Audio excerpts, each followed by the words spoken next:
राधे राधे। आज इस वीडियो में हम अपने कान्हा जी का एक चमत्कार सुनाएंगे। बहुत बार ऐसा होता है कि कान्हा जी साक्षात नहीं आकर हमें अपने ही भक्तों को निमित्त बनाते हैं, एक दूसरे की मदद करने के लिए। बहुत बार हम कुछ अच्छा काम करते हैं जो हमने करने की सोचा नहीं होता, पर वो अचानक हमारे हाथ से हो जाता है। उस काम को करवाते तो भगवान है, पर उसका पुण्य और आनंद हमें मिलता है। किसी को मदद करो, किसी का भला करो, मन में कितनी शांति लगती है, कितना सुकून मिलता है, मन बहुत हल्का हो जाता है। आप सब ने कभी न कभी ये महसूस ज़रूर किया होगा, पर क्या कभी विचार भी किया है कि कैसे ठाकुर जी ने हमें चुना है उस भलाई के लिए, भलाई के कार्य के लिए। इसी विषय पर आज एक बहुत सुंदर सत्य घटना बताती हूँ। एक डॉक्टर थे, डॉक्टर आनंद। अमेरिका के बहुत बड़े हॉस्पिटल में कार्य करते थे। वो ब्रेन सर्जन थे। बहुत छोटी उम्र में उन्होंने नाम, पैसा, शोहरत सब पा लिया था। पर वो कहते हैं ना कि तेज रोशनी के पीछे कुछ अंधेरा ज़रूर होता है। ऐसा ही डॉक्टर साहब के साथ था। अमेरिका का क्या, पूरे विश्व में उनका बहुत नाम था। हाथ उनका इतना साफ था कि कभी कोई ऑपरेशन नाकामयाब नहीं हुआ। जो मरीज उनके पास आएगा उसका ठीक होना निश्चित था। किसी इंसान को इतनी नेमत भगवान से ही मिलती है। वो डॉक्टर साहब भारत से थे।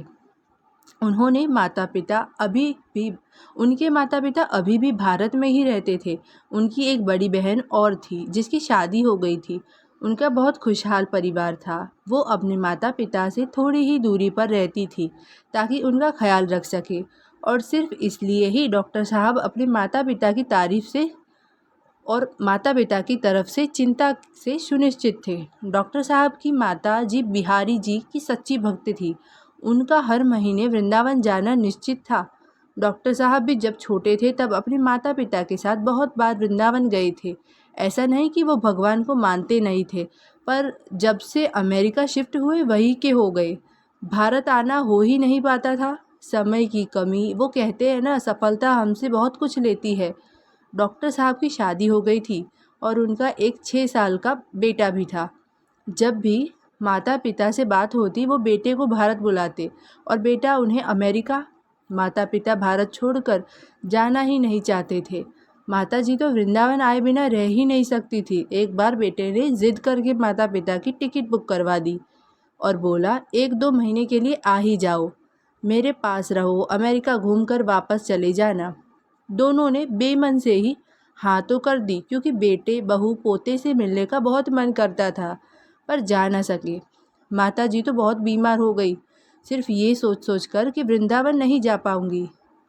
माता जी को चेक करके डॉक्टर ने बोला, माता जी ने दिमागी चिंता ज़्यादा ले रखी है, इसलिए दवा शरीर पर असर नहीं कर रही। हार कर सबको अमेरिका जाने का प्रोग्राम कैंसिल करना पड़ा। तब जाकर माता जी ठीक हुई। माता पिता यहाँ और बेटा वहाँ। वह फ़ोन पर और वीडियो कॉल से ही रिश्ते जुड़े हुए थे। एक समय डॉक्टर साहब को बहुत दिनों से मन में अजीब सी बेचैनी हो रही थी, पर उस बेचैनी परेशानी का कारण उनके पास नहीं था। उन्होंने फ़ोन पर अपनी माँ को भी बताया, मन बहुत बेचैन हो रहा है, बुझा बुझा सा मन हो रहा है। परिवार में, बीवी के साथ, काम पर सब बढ़िया था, फिर भी न जाने क्यों मन शांत क्यों नहीं हो रहा। एक इंसान ज़िंदगी से जो कुछ चाहता है वो सब डॉक्टर साहब के पास था। कहीं दूर दूर तक भी किसी भी चीज़ की कमी नहीं थी, कमी का विचार तक नहीं था। फिर ऐसा मन क्यों हो रहा है? दिन बीते, हफ्ते बीते, पर डॉक्टर साहब का मन ठीक नहीं हुआ। पत्नी के कहने पर काम से छुट्टी लेकर हॉलीडेज़ के लिए चले। शहर के बाहर समय बिताया, पार्टी की, दोस्तों के साथ भी गए, पर मन में शांति नहीं मिली। मन हर समय खोया खोया ही रहता। जब 1 महीना हो गया तब डॉक्टर साहब ने कहा, अब और सहन नहीं कर सकता। पत्नी और माँ के कहने पर भारत आने का विचार किया। टिकट भी बुक करवा ली। निश्चित समय भारत आ गए। सब बहुत खुश हुए। उनसे मिलकर माता पिता को तो नया जीवन मिल गया। अपने पोते से मिलकर बहुत खुश हो गए। भारत आकर डॉक्टर साहब को बहुत अच्छा लगा, पर अभी भी मन में कुछ तो था। पूरे परिवार के साथ वृंदावन आए, बिहारी जी के दर्शन किए। उनका बेटा तो वृंदावन आकर बहुत ही खुश हो गया। उसने अमेरिका में कभी ऐसा नहीं देखा था। सब बढ़िया हो गया, पर डॉक्टर साहब का मन नहीं।